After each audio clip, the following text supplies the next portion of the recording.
Good morning. Good morning.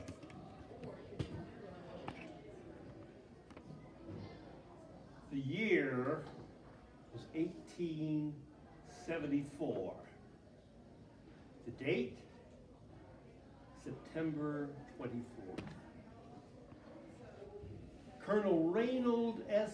Mackenzie, a seasoned veteran of the Civil War and of the U.S. cavalry in the Indian Wars following the Civil War, was scouring the lands of North Texas searching for roving bands of Comanche Indians. Now these Indians, you see, were skilled at striking quickly an enemy village. And then they would retreat in all different directions so that their adversaries did not know which ones to follow. They then returned to their very well-hidden villages in small river bottoms.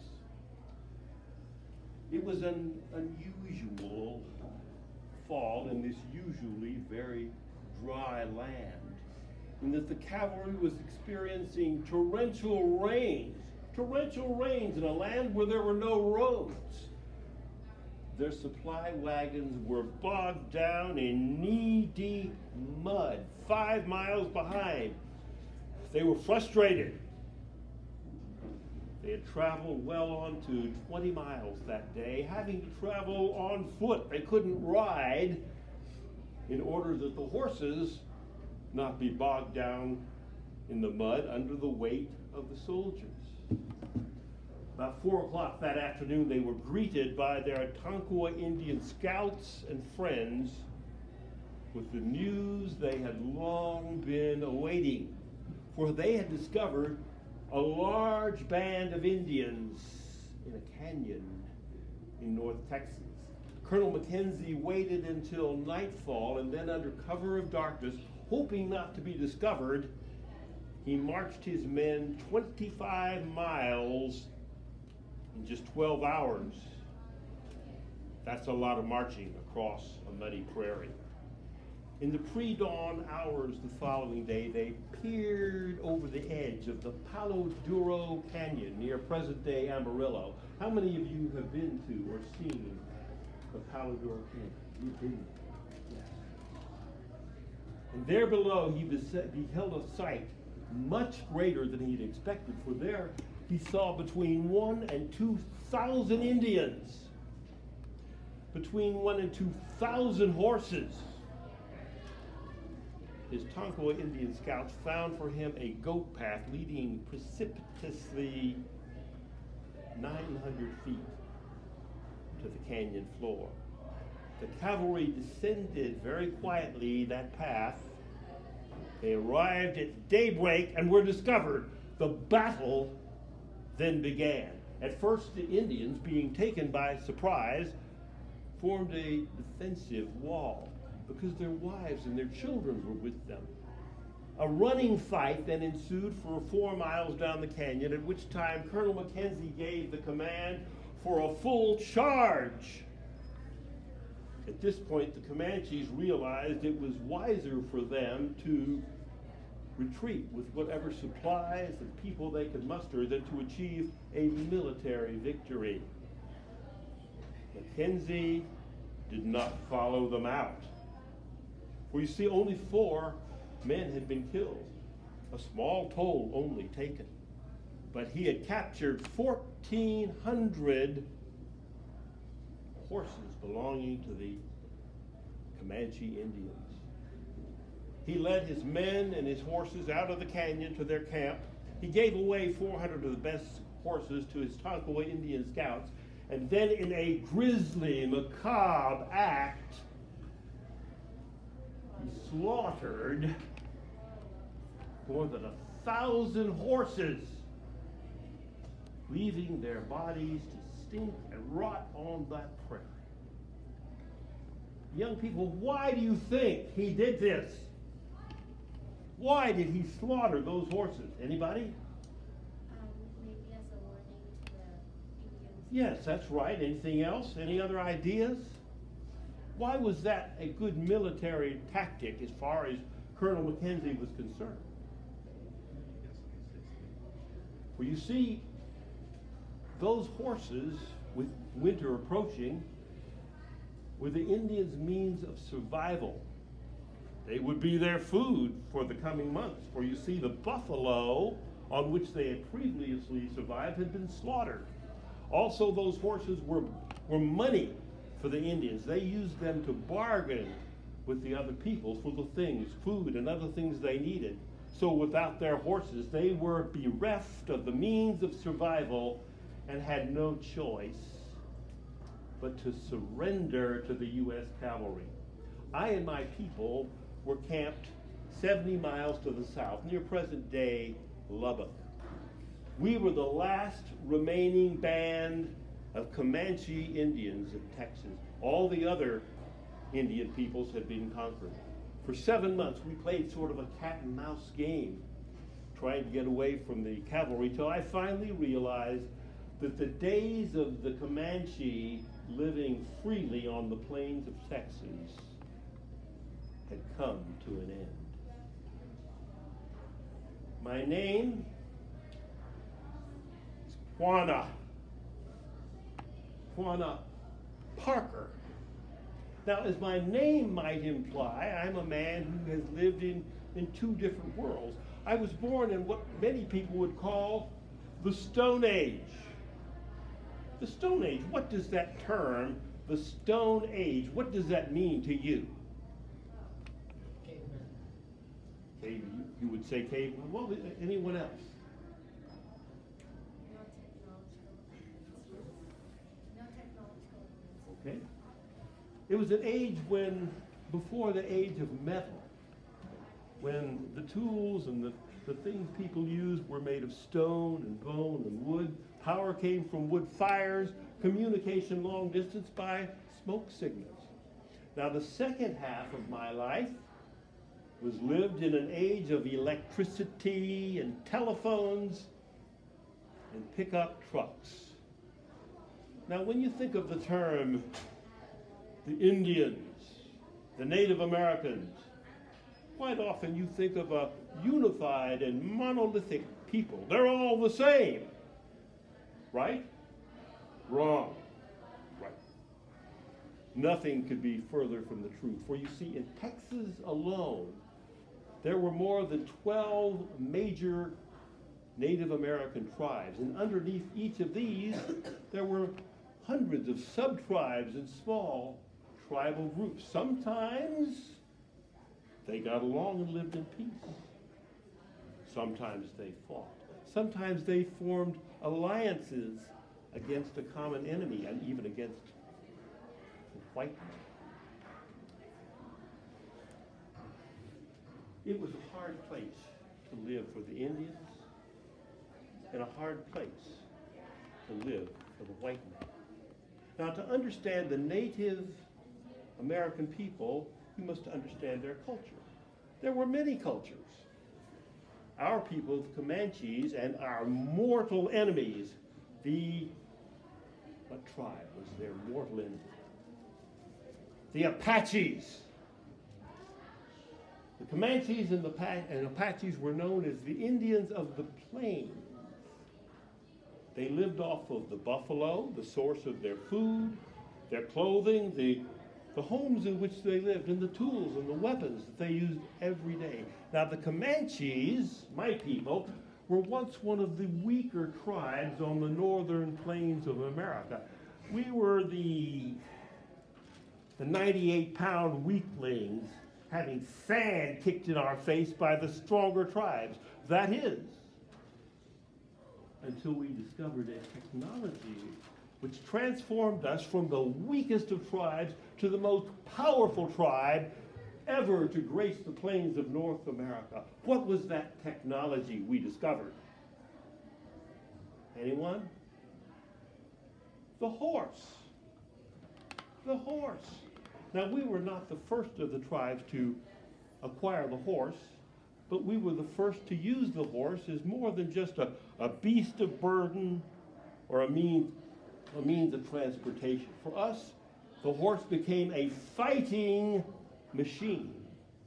A Comanche boy learned to ride and had his own horse. at age 3. By the time he became a brave, 10 years later, he could ride not just on top of a horse, but hanging from the side of the horse.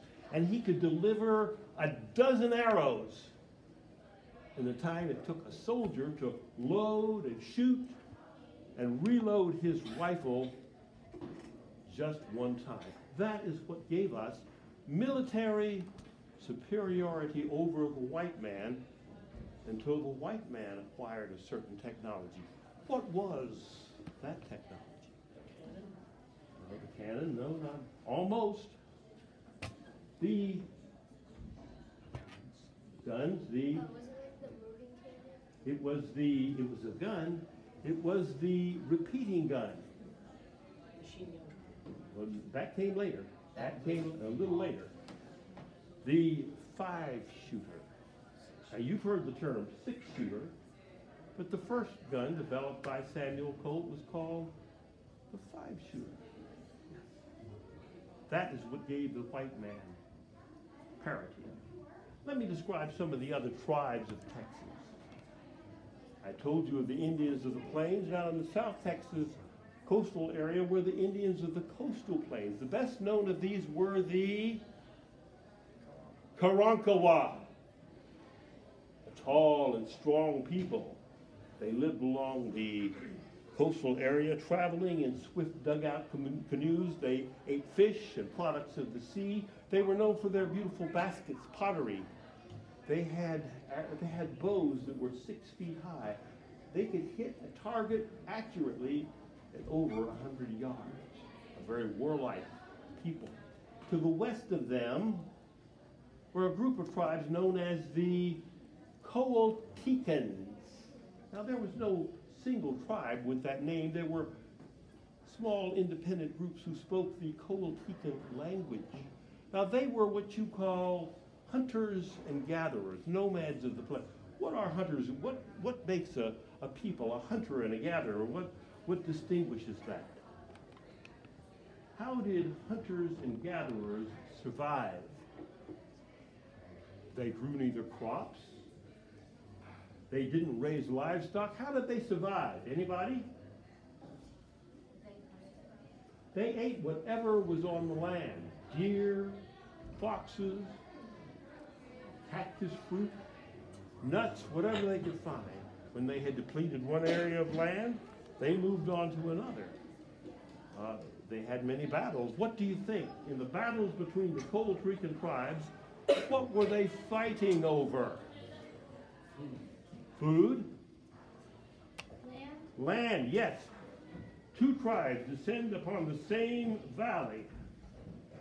Who will take control? If they could not make peace, they fought.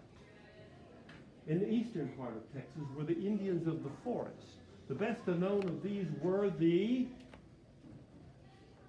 Caddo people.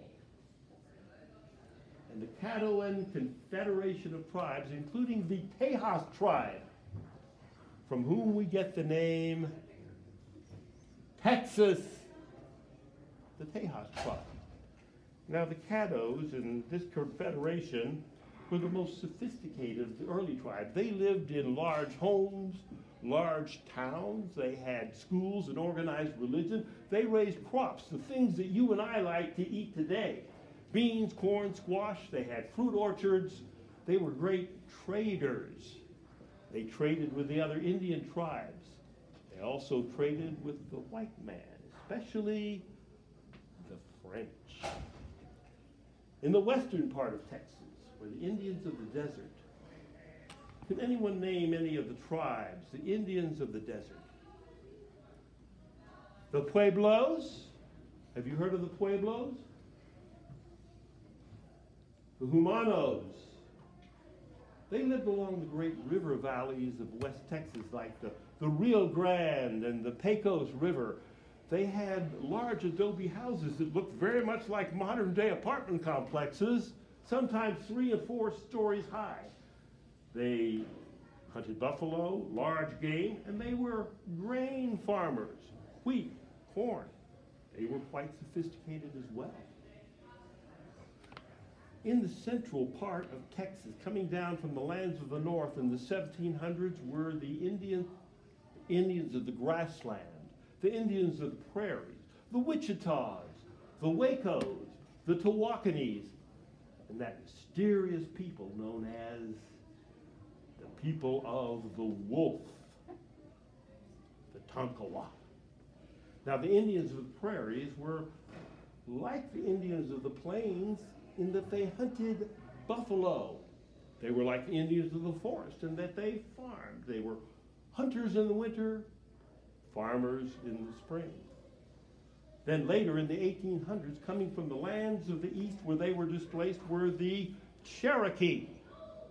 The Cherokee were known as one of the 5 civilized tribes. Many people do not realize that Sam Houston actually lived among the Cherokee for 5 years of his life. He was an official member of the Cherokee tribe. Now, in order to truly understand the Native American people, you must understand something of their worldview. This term, worldview, what does that term mean to you? Any ideas? What is a worldview? Everyone has one. To see how they saw the world in their own eyes. Very good, very good. Any other thoughts? Yes. Empathy, yes. To understand, yes. Any other ideas? Like all peoples of the earth, the Native American people looked around them and they beheld the world, the universe. They asked questions. It's the same questions that you ask. Where did all this come from? Where did I come from? Are we alone?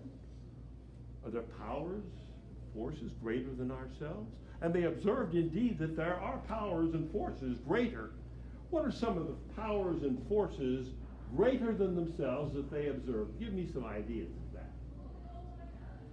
Powers and forces greater than themselves.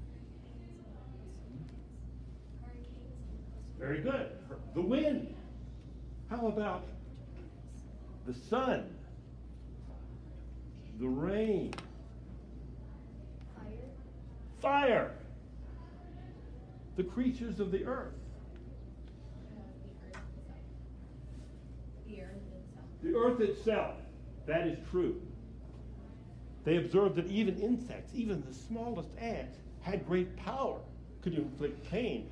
The smallest spider had power to kill. The Indian peoples believed that these things had spirits, worshipped them as gods. Some worshiped one god. Some worshiped many gods. How did they try to communicate with these spirits? They did the same thing that people do today all over. What did they do to try to communicate? Rituals, yes. Prayed, rituals. Sacrifices.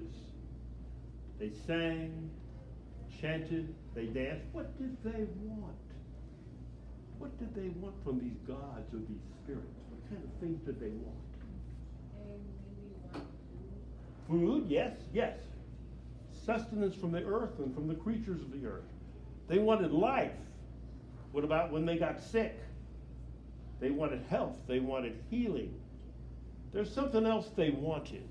Let me give you a clue.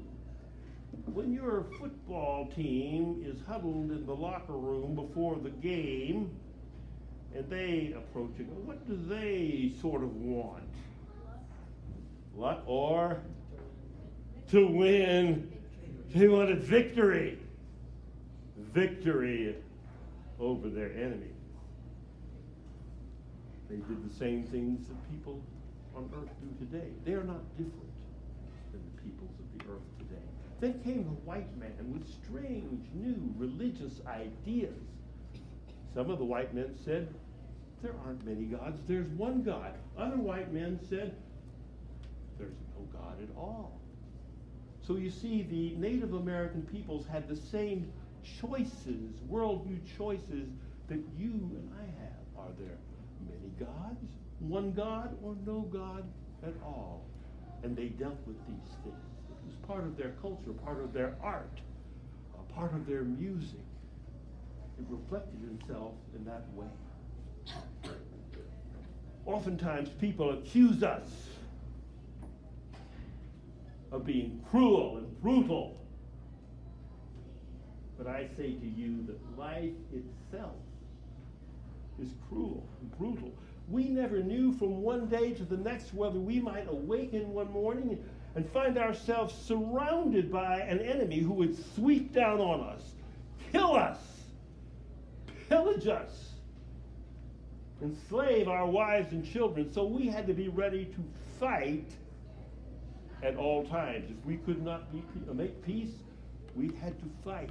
And when we fought, we had to fight to the death. For you see, we were not separated by our enemies, from our enemies by great oceans, as many countries are. They were right next door. So either they conquered us, or we conquered them. Like this everywhere, all over the world. Isn't that the case? Now, with the white man, we had many trials, many battles.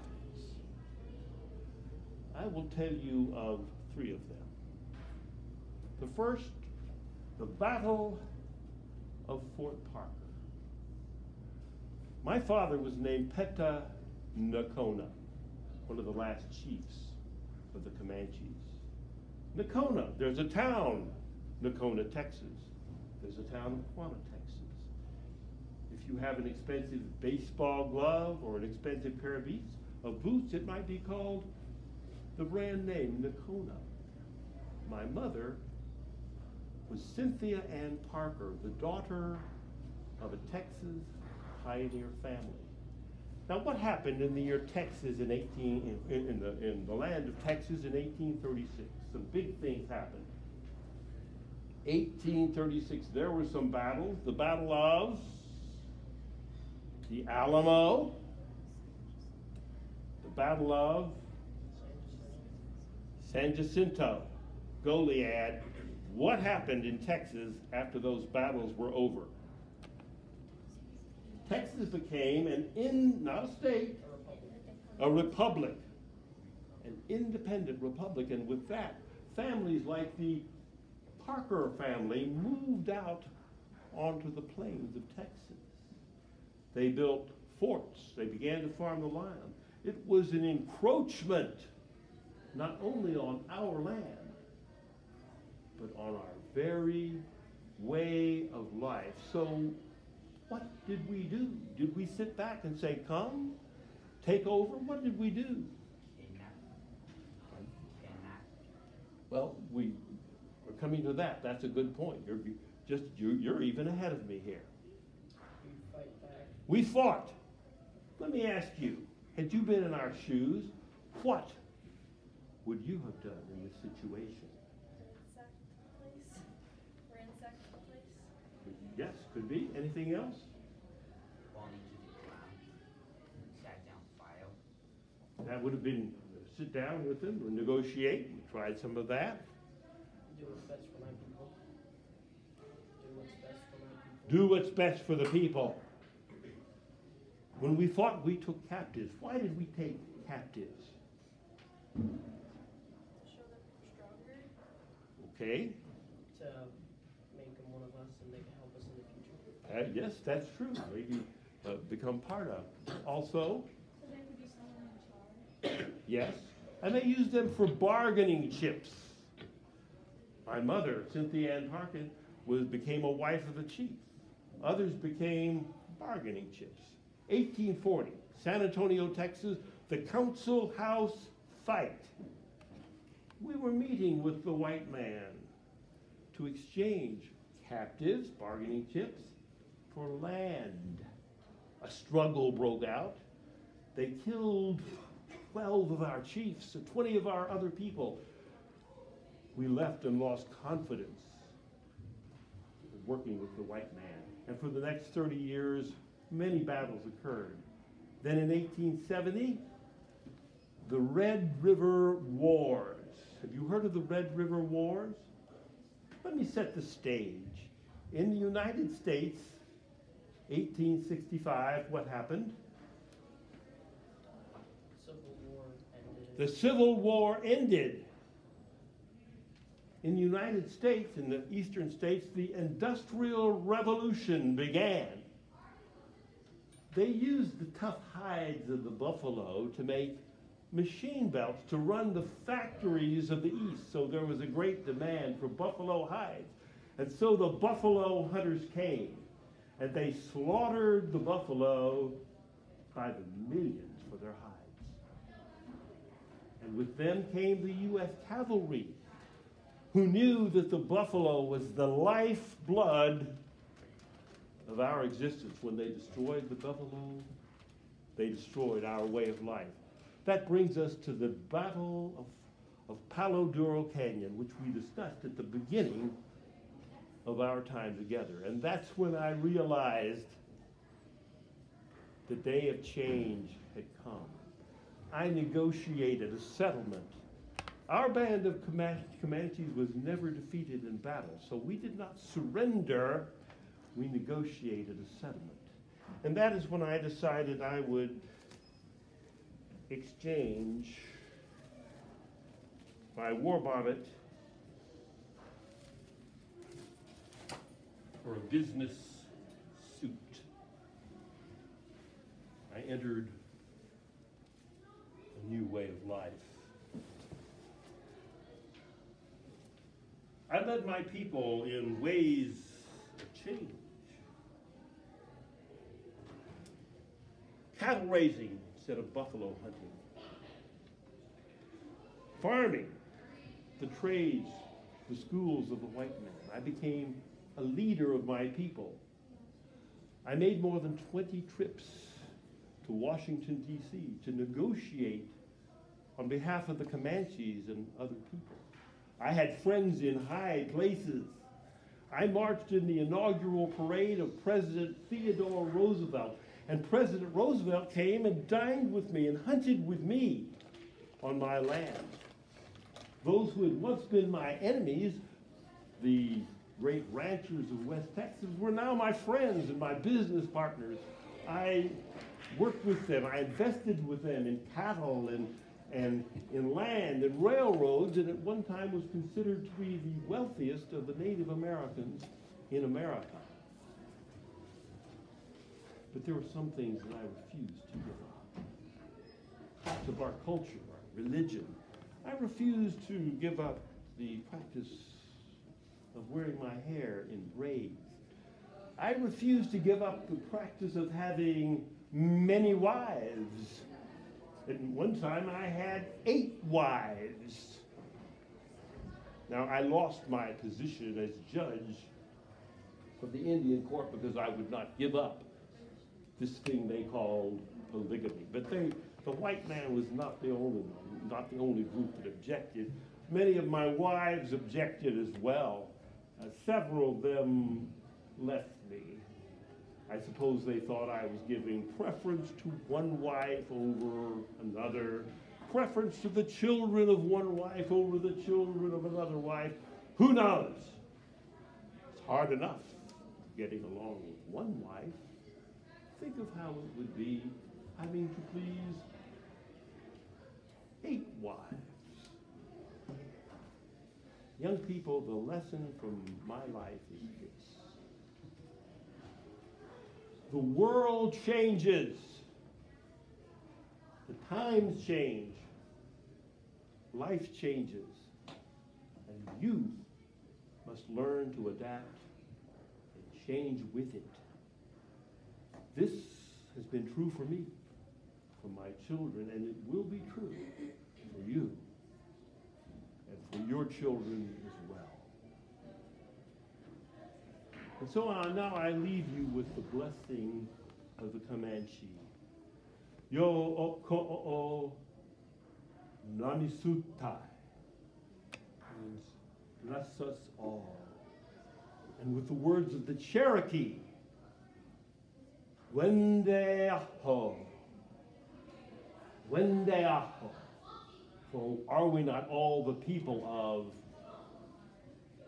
the Great Spirit? Young people, thank you for your kind attention. Now I wonder, do you have any questions you would like to ask? Did Native Americans get involved in the Civil War anyway? Yes, there were Native Americans who were involved, especially those in the eastern lands. Did they help the North or the South? Did they help Both. There were some on either side. Not many from Texas. Not many Indians of Texas. The Texas Rangers were involved in the Civil War, but not so much the Indians of Texas. Did any of Quanah Parker's wives have any special part in history? What was the, any of his wives? Did they have any special part in history? Yes. They had a child whose name was Prairie Flower. Susanna, or Cynthia Ann Parker, was later recaptured by the white man. She had adapted very well to Indian culture, and she longed to go back. Her family took her down to Central Texas and almost held her prisoner because she really wanted to go back. She had lost a son in a battle, and she had her daughter, Prairie Flower, but she remained and lived with the white man. Nothing is known about the other wives, as far as I know. Other questions you might have. How would you describe, how does the Indian worldview, the Native American, differ from other worldviews? What do you think? Everyone has a worldview.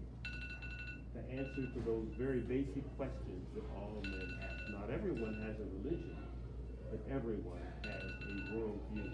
And when you see the art of people, that is a reflection of their worldview. Well, there it went. Some other questions. Any other thoughts about the different groups? What do you know, for example, about the Apaches? Anything about the Apaches and the Comanches? The Apaches were the first tribe to come down and conquer the peoples of South Texas. The Comanches then came behind and they conquered the Apaches. That is why they were the last of the Indians to be conquered by the white man.